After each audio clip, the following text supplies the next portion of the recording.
You probably want to grab the microphone. Huh? You probably want to grab the microphone. Hello, everybody. Like I said last time, it's always nice if we can just the moment you log in and it goes into. Yeah, you have to pull it. Jeez. Sorry, guys.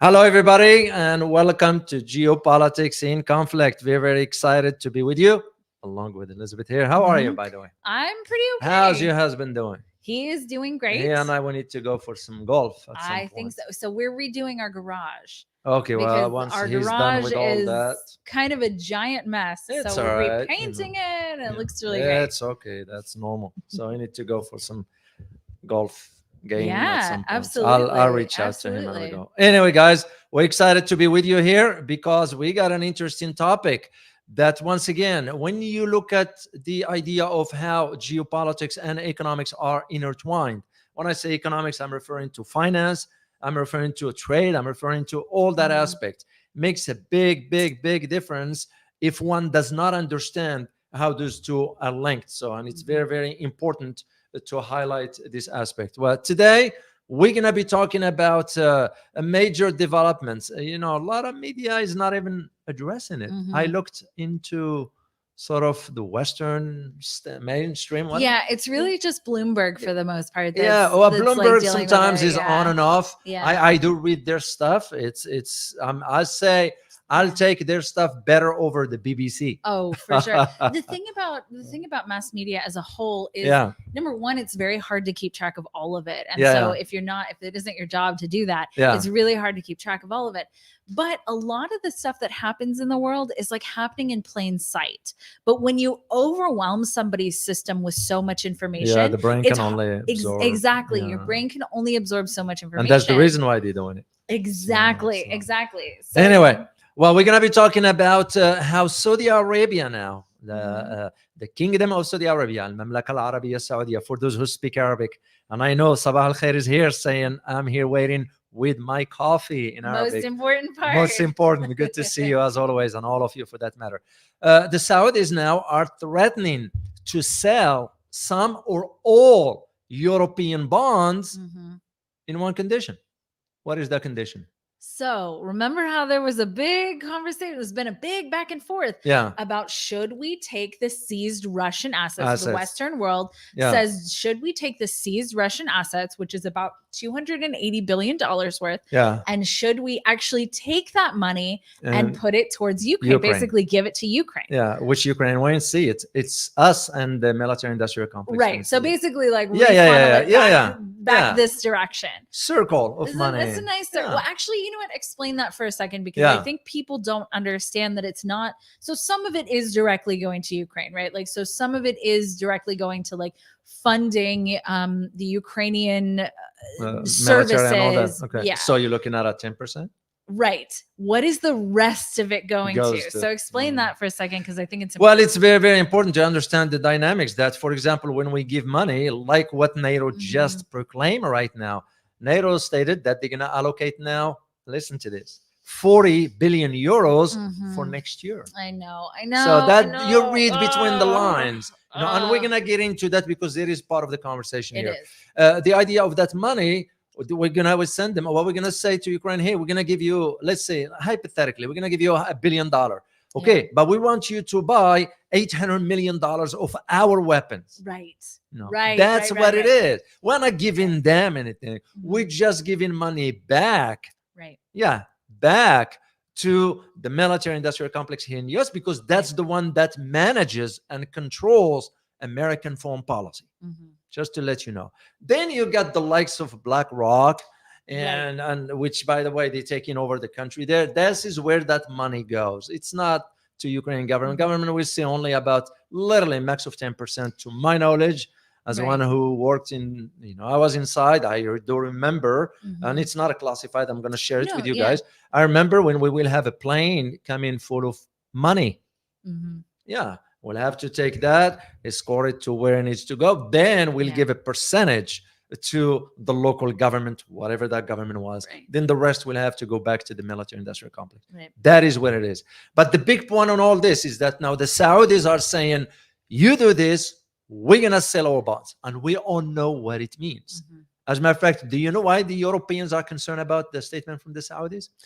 Because Saudi Arabia just generated, this is recent, just generated about $12.4 billion in options for Aramco, which is a fraction of what the cost. I do know for a fact, if you get a chance to read my Saudi book, you'll find it there, that the Saudis inflated the value of Aramco to $2 trillion. To me, it was substantial. Me, it was. But again, it was a reason for why they did that, because at that time they were looking for they wants to share. They wants to sell portions of the shares. And that's what's happening. So, well, now they generated $12.4 billion. So to Europeans and mainly the Americans also, this is a big warning. Why is this important? It's because the Saudis backed Russia regarding the cut of the production of oil till next year. Right. They are OPEC plus. I mean, they're the head of the OPEC plus. There's correct. This is correct. And that is problematic for us. Second thing, it has to do with the deal that the Saudis got with the Chinese regarding the energy transactions in accepting the yuan, the Chinese currency for that. That's its major. Why? Because now in Asia, this is why you guys have to tie all this to not just one issue, but many. For example, the expansion of NATO towards Asia. I know. The expansion of NATO is about to drive me crazy. I know. You will right think now. You'll think a bit. It's about to drive me insane. Yeah. What the heck are we? What NATO is going to Asia okay, for? we'll deal with that in a second. But that's about. And to drive second me thing insane. has to do with the military pact that Philippines and Japan just signed. Now, to me, as one who's been aware of this kind of stuff, didn't happen in a vacuum.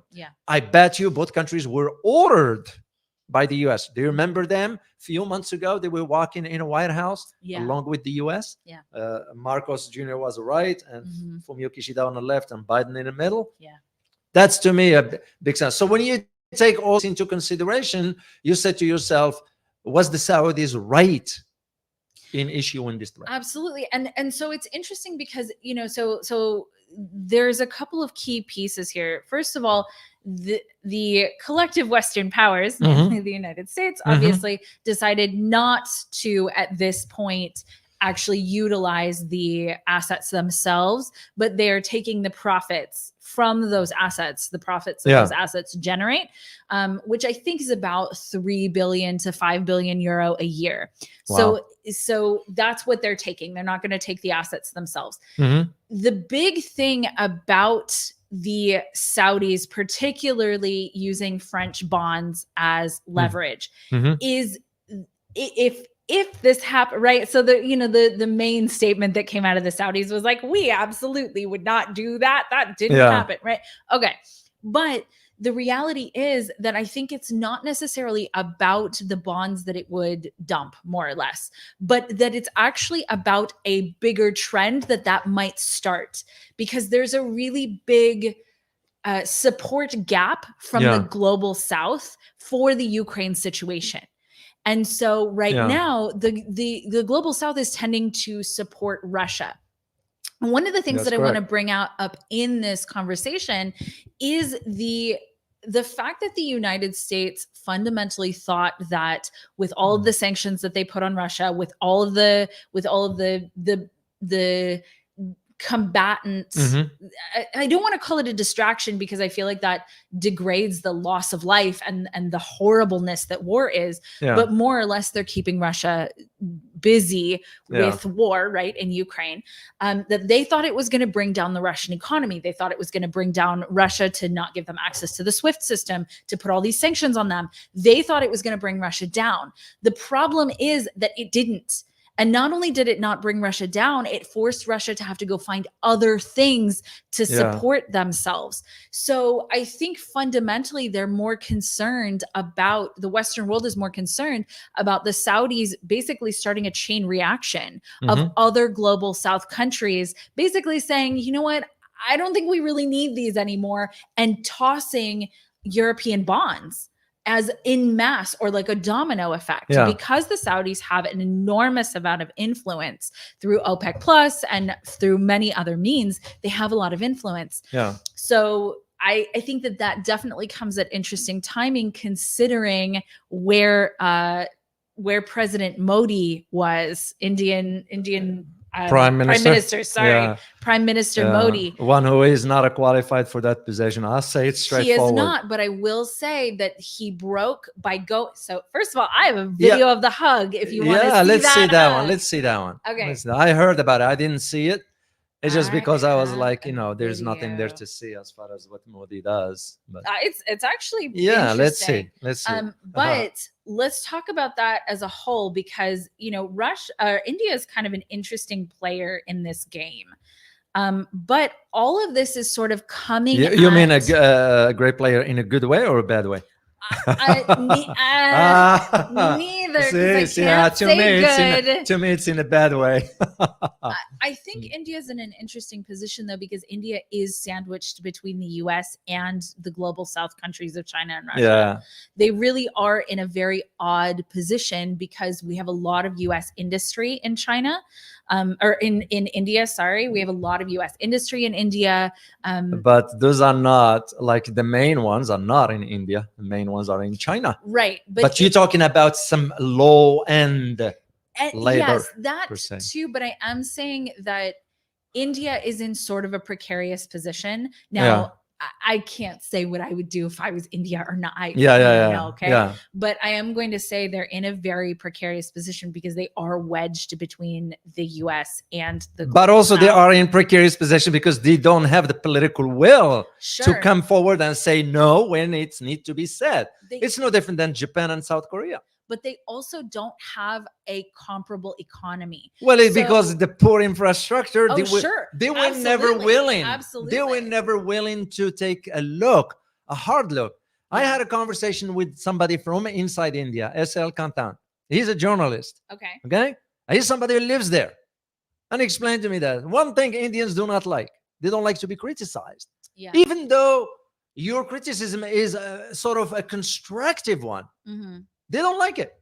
With the same argument, I would say, if they wanted to even move forward and prosper economically, one of the basic things they can do is reset their relations with China. Because China is good in infrastructure.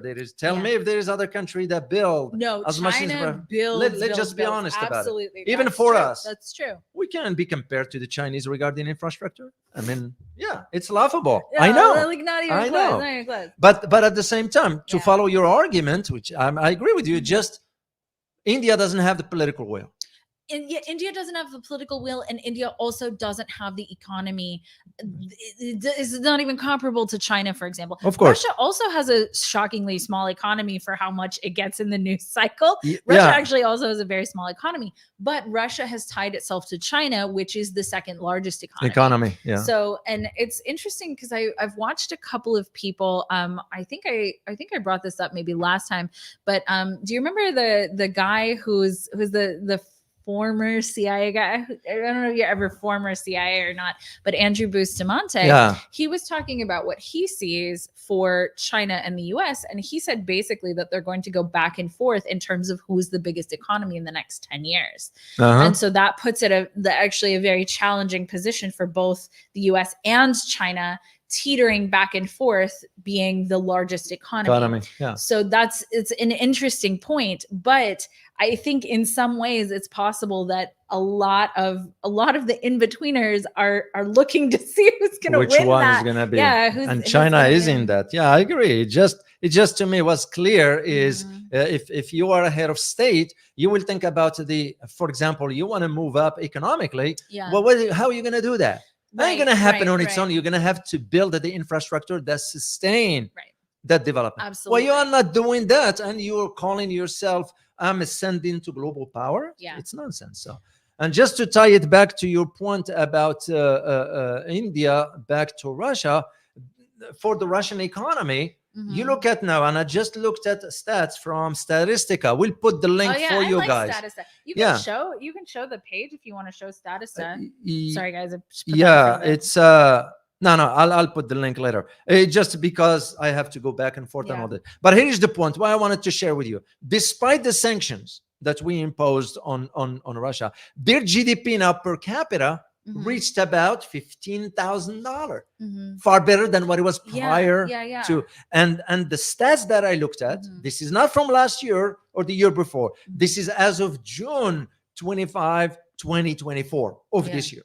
So that shows me right there, because their economy is responding far better because the sanctions forced them to find alternative. Right. And that is why and you said it first, David, and I absolutely agree with you that when the US sanctioned Russia, it was the most short-sighted thing the US could have done. Because in the short term, even if you want, even if like Russia bad, China bad, Ukraine good, okay, like even if that was the situation, it didn't work.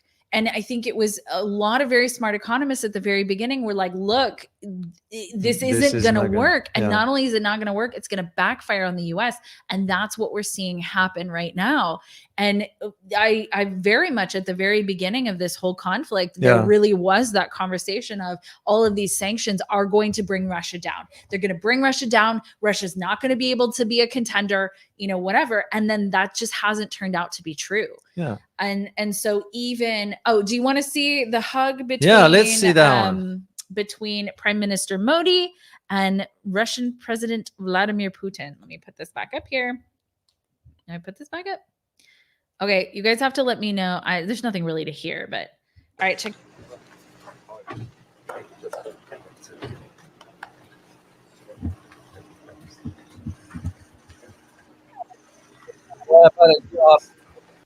Russians understand very well the optics. Like I always say, when it comes down to international relations, optics matters. Oh God! Because for this one here, for this here, who benefits the most?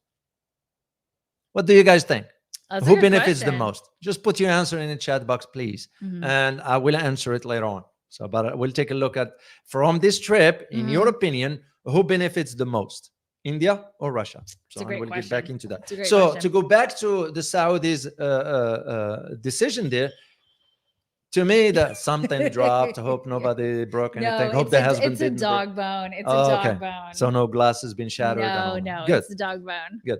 The idea of the Saudis, I think, to me, this one looks like. Do you remember when I did the? Actually, a lot of people do not know. You're the one who helped me with the book cover. Oh yeah. For the Saudi book, the book cover. Right? Right. Here is the thing that I wanted to show you guys. Let me just. I liked it better than the ones that the other people were giving it. Here's the thing. So why am I showing it there? Because of the title, the beneath the veil, right? Yeah. The same thing I can say about the Saudis' sort of statement. But to me, I don't look at it as a statement. I look at it as a veiled threat. Yeah. It's hidden threat to the European, but also a hint to the Americans. Yeah. The Saudis will not come forward and challenge the US openly. Yeah. They won't. Of course. There is a reason for that. Their gold, one, which I saw with my own eyes, $120 billion. And second, they have massive amount of money in the American economy. So since they know sanctions is one of our weapons, to them, they don't want to do that openly till they move everything eastward. That is why I think this statement by the Saudis, which I look at it as a veiled threat, a hidden threat to the Europeans, but also to the Americans, because Europe can't do nothing without the approval of the US. You all know this. The Saudis wants to ensure till at least they put certain things on the right path as far as the shift to the east, then they can move forward whatever direction they're going to go. That's the way I interpret it. And they are very, very calculating their moves, because if you look at the trends, you look at other countries, United Arab Emirates, Qatar, Bahrain, Kuwait, all of the Gulf states pivoting east. Well, and that's the thing, that's sort of a little bit of the point that I was trying to make with India, is that there's a set of these countries that are sort of in between right now. Yeah. So, there's the ones that are clearly on the outsides. Okay. So the ones that are clearly on the outsides are at one pole US, one pole Russia, China. Yeah. Okay.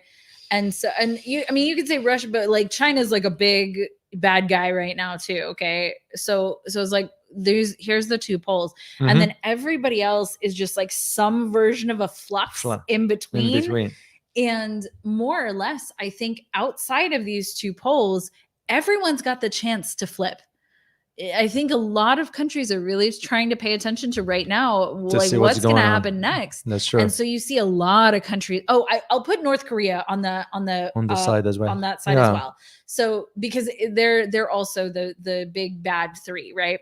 So they're one side, US, and everybody else is in this like middle ground flux space, trying to see who's gonna win in this situation. Yeah. Let me see. Go back to the chat box here, because I said I will take a look before I answer. Yeah. So some are answering. Alice Talokin, you say Russia. Muslim Revert, you say India. Bradley P, both. Abby, China. Hamad Sidi, India. Karakulak, Russia. Baba 360, Putin. Judith Rhyme, India. Ramples, India. Kinshin, India. Tamputra, good to see you, by the way. You say India. Yeah, hey. I respectfully disagree with those who mentioned India, because India is not the beneficial from this. This is my own opinion. That doesn't mean you are wrong. That's not what I'm saying. All I'm saying is I respectfully disagree with that assessment. And here is why. It's because to Russia, this is much more about its presence on the global stage than it is about anything else. Absolutely. Because it's not. What does Russia get from India as far as in return for the cheap oil that they've been giving India? They've been amassing the rupees. What are they going to do with the rupees? And like I said before, and I mentioned this before, why did Russia didn't ask India for payments in gold? Simple as that. So to me, it's more on the political aspect, because you can have, as a head of state, you can have what we call political currency. It's not all about just economics. Political currency. This is why I say to myself, the Russians, the Kremlin went ahead with the red carpet treatment, because they also understand Indians respond very well when you flatter them and so forth. Look what we did to Modi, Prime Minister Modi, when he came to the US. We gave him state dinner. Why do you think that was for? What did India get out of it? Images with the president for dinner. What did we get out of it? What we got out of it was an agreement to build a naval hub inside India. Which to me, if you are a head of state and you'll be thinking ahead, you said to yourself, why will I want to put my country into that? The same thing now Finland did. Japan, South Korea, Philippines, Australia, and soon to be New Zealand. So that's to me the way I look at it. I could be wrong, but again, this is why I disagree with those who say India is the beneficial. It's Russia, in my opinion, for political currency. Agreed. That's the loud message the Russian can send to the rest of the West that, no, we're not alone. Even to those who are in your camp, it's easy. We can sway them over. And India, like you mentioned, is in the middle between, like other countries. They're going to have to think about, for you, if you are an Indian prime minister, you're going to be thinking about how can I get a cheap oil? But even with that, you get the cheap oil and you don't translate that into building infrastructure. It's useless. I completely agree with you. I think the issue that Russia was running into with India, and I mean, this is some of my favorite products come out of India. So I'm not especially there are definitely manufacturers in India that are really starting towards ethically made things. And I very much appreciate those particular factories and that particular manufacturing. But as a whole, there is a quality of export problem in India. Like I said, not across the board. There's some amazing things that come out of India, but as a whole, there's a quality problem. And so their exports are not as highly valued as they could be if that infrastructure was built. And so I think the argument is make your exports more valuable on the world stage. And to do that, you have to have infrastructure. Well, because you ask yourself the question, what has happened in India? And please correct us if we are wrong. What developments did you notice for the last 14 years inside India? Let's just be honest about it. And I know there are those who think we don't like India, whatever. It's nonsense. I love India. It is nonsense. I absolutely love India. It's nonsense. Do you know the gentleman who does my thumbnail for the other channel is from India? An educated person.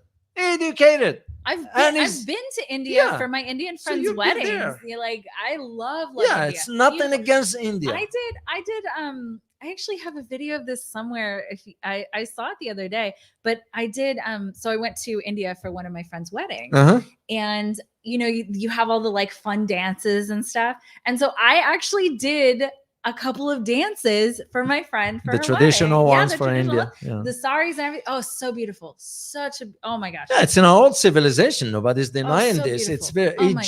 It just where the discrepancy that I see, the gap that exists between, because corruption is also massive in India. Yeah. Let's just be honest about it. Same what we have here. Yeah. There is no it's just a little more hidden for here, us. It's but different. Like, yes, different type. But the thing is, when you got a large country and large population and different ethnic groups and so forth, it's a daunting task. But it becomes your responsibility to ensure that all segments in the society are benefiting from or prospering from the wealth of the country, whatever that wealth is. For the Prime Minister Modi, which I've always said, he does not have the depth or the understanding of really what geopolitics is all about. And he's not the only one. Sure. Look at even here in the U.S. I think Blinken is actually a similar situation. He's not. Yeah. And I think he is because he hasn't ever lived in the world the rest of us live in, right? No. And I think that if you have not lived in the world the rest of us live in, if you have not actually been out in the world and had to make a paycheck and, had to live the way that the people do, I think you are not qualified to rule them. Or to make decisions for them, because you are not one of them. It's one of my fundamental issues with the like top 1%, or it's not even 1%. It's like 0.1% that's running everything right now. Is they live on a different planet than we do. You know what I mean? Well, I will say completely different environment, different planet than we do, with different rules. I would say people are allowing it. The power to people. I agree. Power to people. Look what happened in Kenya. Yeah. Oh yeah, absolutely. They kicked him out. They're like, the people. For you. Yeah. Now the president came over and sort of whatever his name, William, came over and gave a speech to they backed that legislation. No more. And they want to reverse now everything. It's more, I won't trust the guy. I won't trust, but I'm not from Kenya. It's the Kenyan people who have the right to decide for themselves. My point in all this is power to people. Yeah, I agree. It's people do not understand that amount. Same for us here. Look how many oblivious Americans are out there. Let's just face it. But I will say that I have very big concerns for the next year to 10 years here in the United States. Put it for a decade on the safe side. I have big concerns. Decade on the safe side. But I have big concerns. But I think that when things get really bad is when people tend to wake up to things. Well, they might wake up too late. I think it is you will too think late. now. I mean, the corruption we have that's been rampant since the 70s or 60s. It gets even worse from that time. So what we have today didn't happen. It started yesterday. It started from way back. And just to go back to the point of the Saudis, this is where I see that link as to what are the Saudi thinkings in terms of the end of the Western hegemony is coming, whether the West want to accept it or not. You look at now, for example, Britain, UK, this new PM, Starmer, it's just another incompetent. Right after the election, flipped when it comes down to Gaza. And now his government is saying, you know what they're saying about the economy? British economy will have a progress increase or whatever by 0.4%. Wow. Yeah. It shows you how incompetent and those are leaders that it's reflective of the end of the Western hegemony. The Saudis are thinking in these terms. I know. They're thinking in terms of we better get on this train before it's too late. That's the way I see it. Well, and that's what I'm saying is like, the governments of the world, they don't make their political decisions from the news. Okay. No. They have their own intelligence agencies and they figure out what is going on on their own. And so they're not influenced by the like hubbub of the, of everybody talking about, oh, this is what's going on in the world, right? They know what's going on a very different level. And so watching these countries in the middle sort of gravitate, if they can, because some countries can't for whatever reason. There are different reasons for each. For example, Japan can't for a whole host of reasons, right? They, number one, don't have a military. They are economically very tied to the United States. There's all these reasons, okay? There's all these reasons that can't happen. But some countries like Saudi Arabia, they can, and they are starting to migrate towards the global south. So it's interesting to watch the micro decisions that end up leading towards something big in the future. Yeah, well, the Saudis thinking about it in terms of not only geopolitically, but also economically, given that oil might not last forever. Oil is here. It will be here for a while, but you look at it. We will be, by the way, guys, we will be doing some special videos, dedicated videos for someone who reached out to us, and this has to do with nickels, right? Nickels. Yeah. You need to understand what lies ahead as far as the production of nickels. And you might say to yourself, oh, what this has to do with me? Well, this is where you think about where the global economy is headed and to why, for example, the United States went ahead and imposed 100% tariffs on the Chinese EVs. The European Union went ahead and imposed 40%. The Turkey imposed 38%. All this is tied to who will have access to nickels, because nickels is the key element for EV batteries. Yeah, for EV batteries. Well, so it's some very large percentage. I think it's like 60 something percent of the world's minerals actually come out of China. So that's a very big and interesting problem. That's true. But also China is smart enough to start to think about why they're moving into this direction of the EVs. It's because they don't want to be counting on oil forever. Absolutely. Yeah, because can you imagine? Just imagine this. And actually, you don't need to imagine. Yeah. Because it's going to happen. Yeah. I'll feel comfortable saying it. Think about the statement of NATO.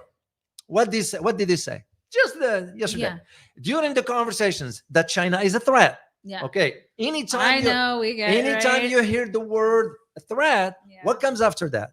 The preparation for deployment of military assets. Right. We already started seeing that by the pact. It's called the Assessment Agreement Pact, AAP, if I'm not mistaken here, between Philippines and Japan. Makes you just wonder.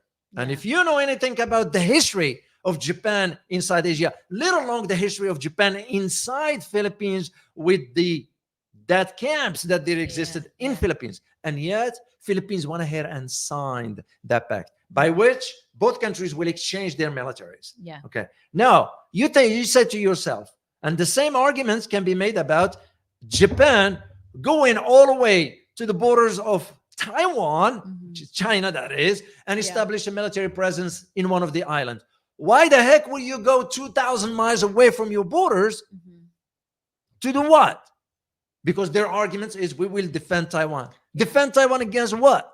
Well, against China rising to be an equal economy with the United States. Yeah, well, that's the whole my point. Becoming the contender. Like, that was my point. Why the NATO is using the term threat and moving all the way to Asia, because that is where the next wave of conflict is going to be.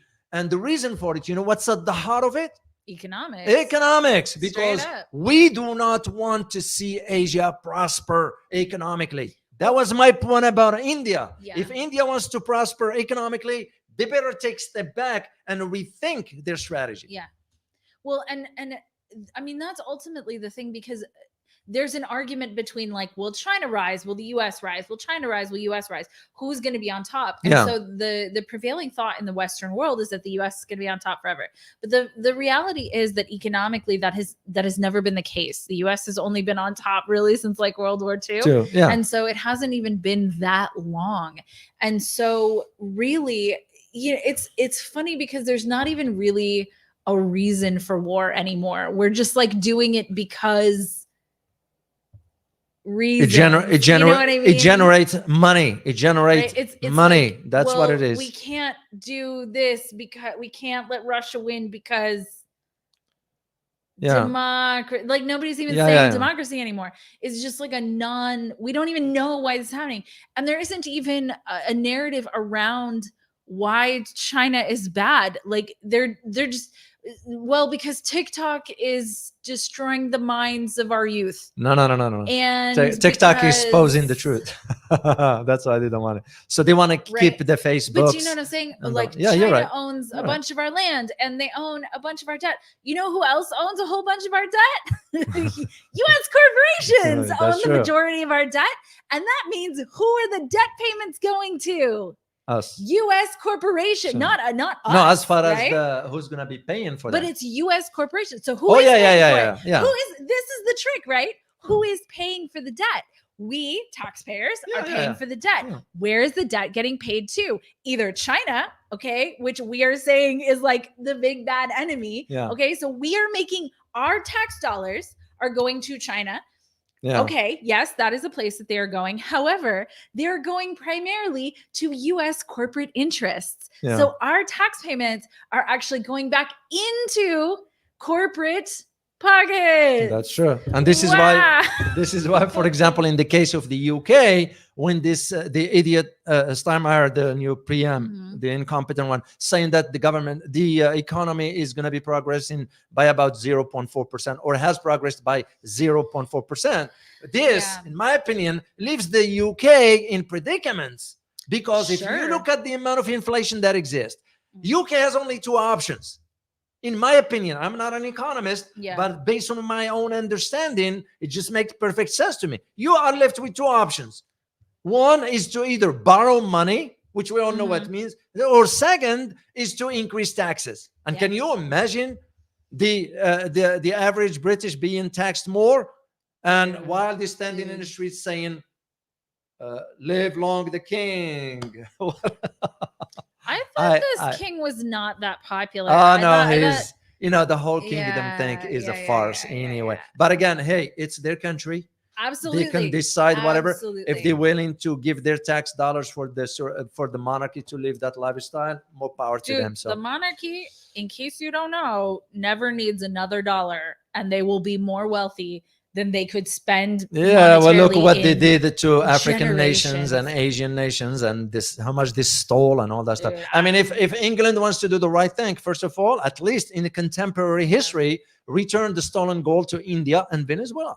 Those are at least the basic things. Yeah, I'm asking too much, right?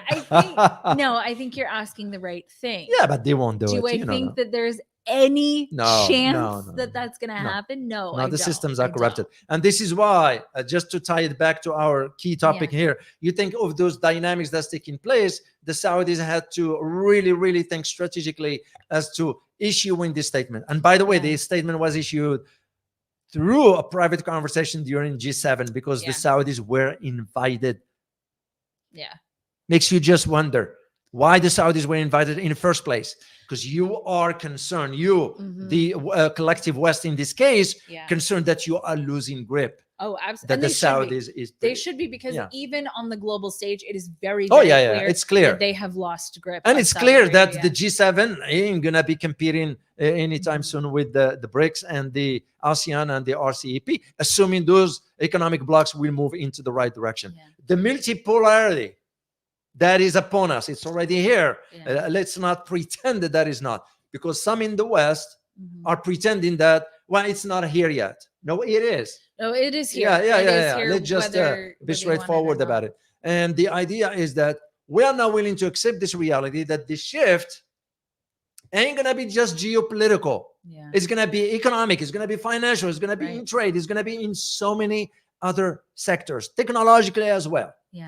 And this is why this reorientation, this expansion of NATO towards Asia, because this is not about a military aspect of it. This is about ensuring that the expansion, the economic expansion of Asia does not go further. And who's leading that economic expansion is China.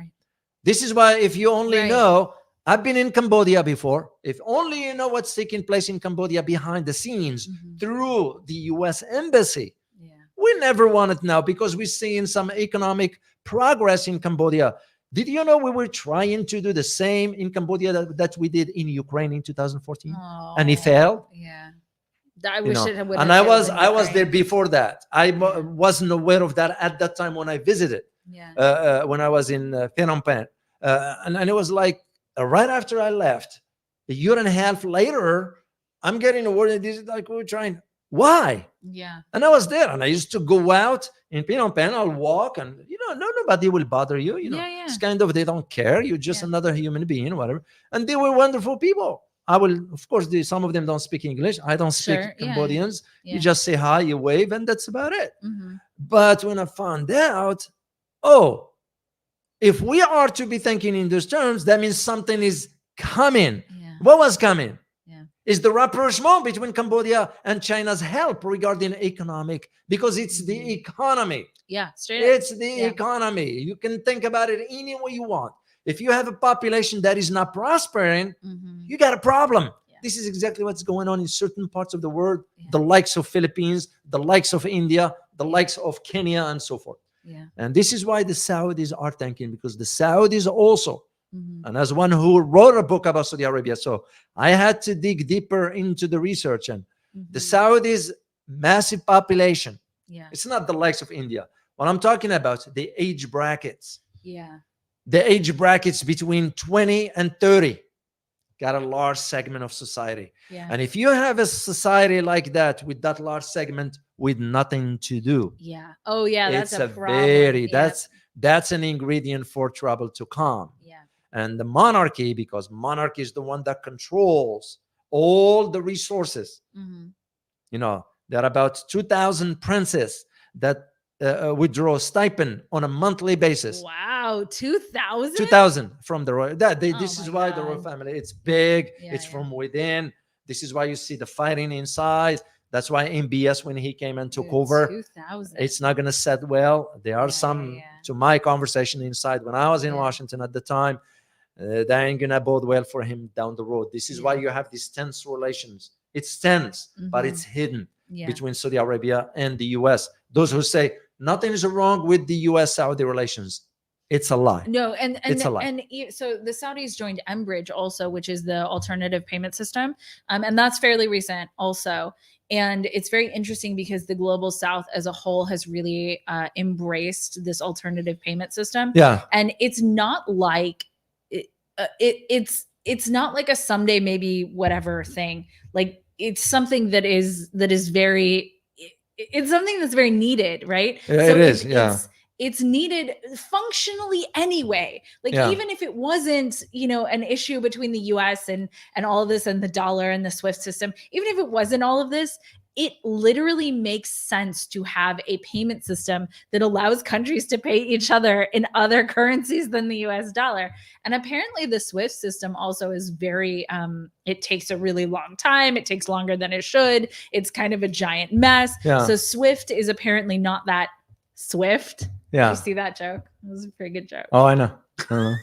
But also I was thinking about no, because I saw a comment from Parta. Oh, okay. This guy saying, Dr. O, constructive criticism is needed, but your analysis is 10 years old. Even SL Kantan is a Bangalore, South minor changes happening in Mumbai and above. Well, I may disagree with you on this. You are entitled to your opinion. And if my analysis is 10 years old, what are you consuming it? So you can't play hypocrisy here with me because I don't tolerate this nonsense. You are entitled to your opinion. Here is what is the point. The point is that when you look at the villages outside the main cities, they live in some shitty life. Yeah. So where is the government role into this? And what happened for the last 14 years? That is what I'm talking about. Apparently you misunderstood what I was saying. So you're forgiven. Well, and I did say that there are absolutely places and there are absolutely manufacturing facilities that really are pushing towards very positive changes in India. So it's not across the board. But if you look at the poverty level, for example, in the last 10 years, it is not true that India has brought up the same proportion of its population out of poverty that, let's say, China has. Do you know what I'm saying? They can't compare. It's just not, it's not comparable in that way. You got a media inside India that's saying India is going to ascend to the global superpower status. That's nonsense. That's a bull. Yeah. And sometimes you have to push back against this nonsense narrative. Yeah. As simple as that. Well, and I personally, I have no tolerance for when things don't make sense. Yeah. I just, doesn't mean that I'm not willing to listen. Sure. I am. Sure. And you don't have to agree with me on everything. But if things don't make sense, I'm going to let you know. Straightforward. Well, and on it, so part of the reason that I'm saying that is because I started a brand new brand and company that I will tell you guys about next week, because it launches on Friday and I'm so excited. It has nothing to do with geopolitics, but it has everything to do with bringing goodness and happiness and positivity to the world. So I'll share that with you guys next week. But one of the manufacturing hub is actually in India. Yeah. And I'm going to give you guys a hint. It's clothing. And one of the best parts of it is that it is organic, pesticide-free land. Yeah. Which uses way less water. It's pesticides that are not going into the ground. The manufacturing is in ethical manufacturing places. So, and that's coming from India. Good. So a lot of the very ethical practices are actually coming out of India right now in a very reasonably priced way. So I will say that for India, we are absolutely not knocking it. It's just, as a whole, I think that if India was really looking out for itself, if its government was really looking out for itself, it would move more people than it has out of poverty. Well, let's hope, because we have a live example of this, that China removed 700 million people out of poverty. That's unquestionable. So it's feasible. Absolutely did. It's feasible with the right policy. Indian government does not have that kind of thinking. Simple as that. And I think what you're saying is you would like to see India thrive because more. Because its people deserve like every other human being. Yeah. I'm not saying otherwise. Yeah. So let me say thank you to Jane Wan here. Oh, thank you. What does it say there? Stay cool and vigilant. Vigilante, yeah. Okay, I know your point. Yeah, because something about to be announced. We're not gonna get into the detail of it, but something will be announced in October here in the US. You know, you'll find out, and we can talk detail about it here. But thank you so much for your. You know what I mean? Can they just decide? You know what? No. This time around, yeah, people are smart enough. I hope. Yeah. I hope so too. Because they've tried a couple of other ones. I know. And people are just like, no. No, our lives are crappy enough. That's true. Just enough already. Yeah. Thank you so much for your super sticker. Truly appreciate you. All right. Should we take some questions if there are some? And they'll be happy to answer some. Saw a couple. Sorry, guys. Let me scroll up. And if you have a question, put the word question in front of it so that I can actually see it. Yes, David is on fire. No, I just, I don't know how to pronounce that. Okay. Yeah. Poverty in India is pretty awful. Yeah. And that's the thing. There's really no reason for anyone in this world to be living in poverty outside of what the government is doing in that particular country. I have neighbors originally from India. Yeah. One of them is surgeon. My point, guys, is that there are brains in India now is losing this brain drain that is. And you said to yourself, why the government is not seeing it? Why is not seeing it? And of course, for India, it can't be playing this double politics because it doesn't work in a long term. I will say this exactly to your point, David. Do you remember? Well, you probably I remember as a kid here in the US, everybody said, well, clean your plate because there's starving kids in Africa. Okay. Like you have to eat all your food because if you don't, there's starving kids in Africa. Yeah. I thought growing up as a little kid, I thought it's because there wasn't enough food. Okay. There just wasn't enough food in the world. And that's why there were children starving. That is not why there are people starving around the world. Yeah. There is actually a food excess. Most Western countries throw away more food than would feed the entire planet a couple of times over. Okay. So number one, that's horrific waste, which is, I also have problems with. But the other side of that is then why are there starving kids or people anywhere? And the reason is because governments do not prioritize their people. That's just the way it is. Why are there starving people here in the United States? And why is that number growing? It's getting bad. And the reason is because I know inflation is coming down, okay? But if you go to the grocery store, it doesn't look like inflation is coming down. And I'm actually gonna, Francis Tango. Good to see you, Francis. It's good to see you. Speaking of debts, what is life like in the US now? Is it more expensive than 2023? Yes. That's true. Yes. It's really frustratingly expensive. I will share something from my real life. So around the COVID years, groceries were probably $90 a week. I just spent, and I almost cried. Okay. I almost cried at the grocery store. I just spent $270 for a week's worth of groceries for 2 people. Wow. That's a lot. For but 2 again, people and 2 dogs. Basics. Yeah. Okay. Wow. And we're not getting anything crazy. Yeah. So yes, it sucks. No, it is bad. It sucks. And everything is like that right now. If you want to go to the movies, you just want to go see a movie. David, have you been to the movies recently? No, I don't go. We spent $75 going to the movies and getting some snacks. Okay. I won't go. So it is getting much, much worse. If you go into the big cities all look like Apocalypse Now.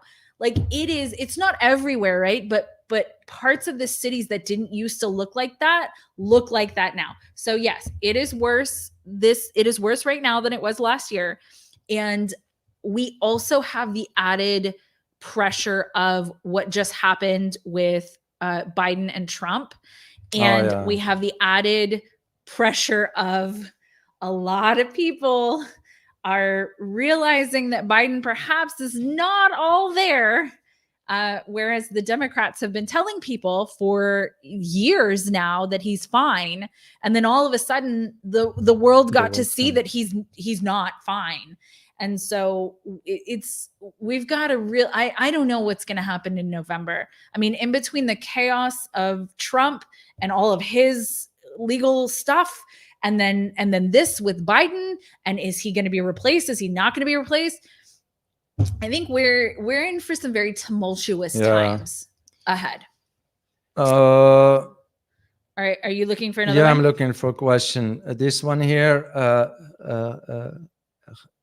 Khalid El Ophir. What do you guys think about the podcast of Tucker Carlson and Congress Thomas Massie? I heard about it. I saw like literally about 5 minutes. I don't watch much. I don't watch much, but I do know one thing about Thomas Massie's wife. She passed away. Oh no! Yeah, unexpectedly. I actually really like Thomas Massie. Well, but do you know? But do you know the background? No. Oh no! Was she Boeing whistleblowered? Because she's the one who disclosed. Oh no! Most members of Congress have APAC babysitters. You get the idea. So, no. But anyway, she died unexpectedly. Oh no! And they've been married for about 28 years, if I'm not mistaken. Well, my heart goes out to him. That's awful. No. The short answer is no. I don't watch much because even with Tucker Carlson, I think Tucker Carlson is playing both sides.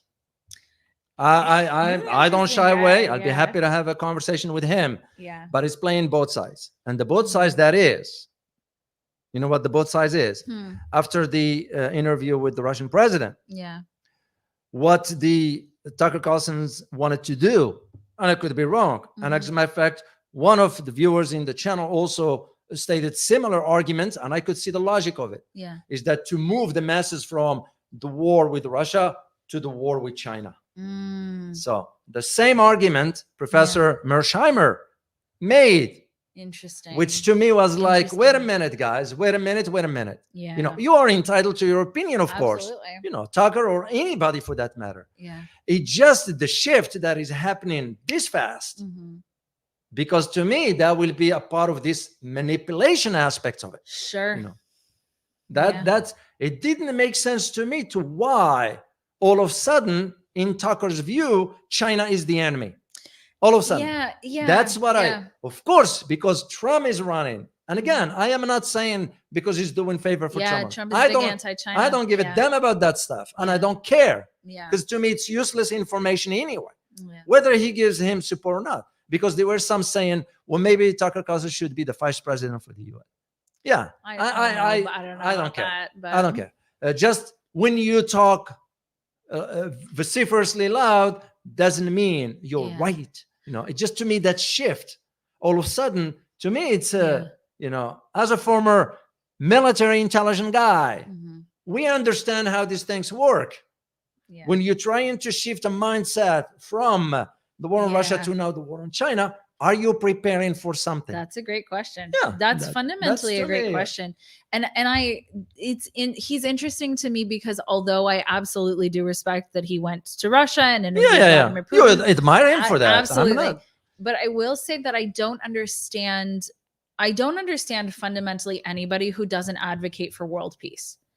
I don't see how that is in the best interest of the entire world, including the country you live in. I have an answer. Okay. I have an answer.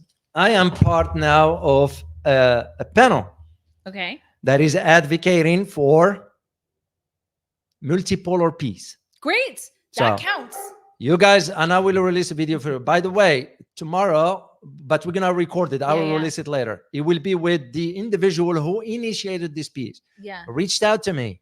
And I was like, Dr. O, I'd like you to be part of this. Sure. If this will further, for the sake of humanity, for peace and cooperation, I mean, whatever knowledge I have, I'll contribute to the best of my abilities. Absolutely. It's Dr. Warwick Powell. You guys familiar with him? Yeah, we're interviewing him tonight. He will be tonight. Here we're going to be interviewing him. Well, but we're releasing it later. We'll release it later. Don't come looking for it. Don't come look for it. Yeah, you're right. Not yet. My point is, with this initiative, which, by the way, did you know how many followers it has so far? How many? 3 million. Oh, I love it. Yeah, it's not about all that. Yeah. My point is, when governments fail, sometimes people with knowledge will have to take initiative. Yeah.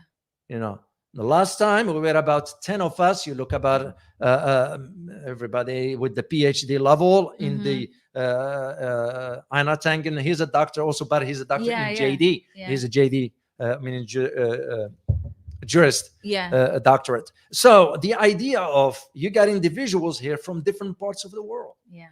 All aiming at the same objective, and that objective is world peace. Yep, I love it because ultimately, what actually would do better for the world than that? Yeah. For peace and cooperation. Have all of these wars done us any good? Really? No.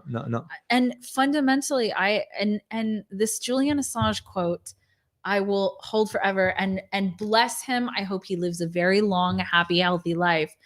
But Julian Assange said that it gives him hope that humanity has to basically be manipulated into going to war, that humanity as a whole doesn't actually want to go to war. They don't actually want to fight each other. They don't actually want to make all of these, they don't want to make each other miserable. Fundamentally, humanity actually wants peace. And in that quote, he said it gave him a lot of hope that humanity had to be manipulated into going to war with each other. There has to be this fake sense that there's a difference between us. There isn't. We may speak different languages and look a little different and have amazing foods in each culture and terrible foods in each culture.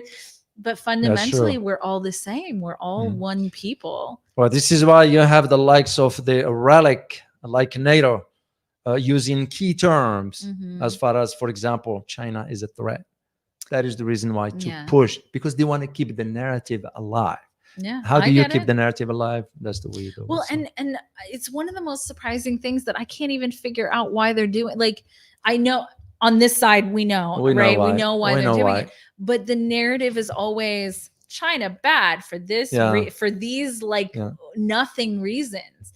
And fundamentally, even when the EV thing happened and there's 100% tariffs on the EVs coming in, fundamentally that only cripples United States businesses, because the United States, so other countries are using these cheap, even in Europe, other countries are using these cheap Chinese EVs that are actually doing pretty well. And so they're able to produce things for less cost than we are. It's one of the fundamental problems that's happening here in the United States is it's not necessary. So, inflation is the big buzzword for why everything is so freaking expensive here. But it's not necessarily inflation. It's really corporate greed, more or less. That's true. It's corporations saying, hey, we're going to make everything a lot more expensive than it was before for really no reason. All right, guys. Well, we hope you find this very informative. As we said, we're going to be recording the interview with Dr. Warwick Bao, and we'll be releasing it. What is it? 3-4 days later? Yeah, something like that. So we have to next week, work through it and all that stuff.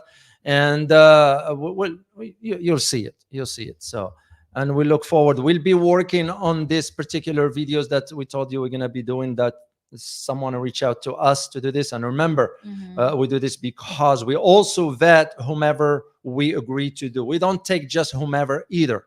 I know it's advertisement, but remember, guys, that just part of, we appreciate the support, whatever way. Oh God, we absolutely appreciate the support. Yeah. Without it, we couldn't do the show. We want you to know this. It's just us, basically. That's it. So basically you. Thanks. Well, I don't get involved. It's the truth. Yeah, I don't get involved in this technical stuff. I mean, if I am to do live and the thing freezes, I'll keep talking. It's like, hey, there's nothing I can do. Keep talking. So, but anyway, we're very grateful, and we look forward to seeing you guys next week. I want to say hi to Hamad Sethi. I see you. You've been around for a very long time. Oh, Hamad Sethi is an avid supporter, so we greatly appreciate you also. As always, guys, prepare yourself for a changing world order. Till next time. Bye-bye.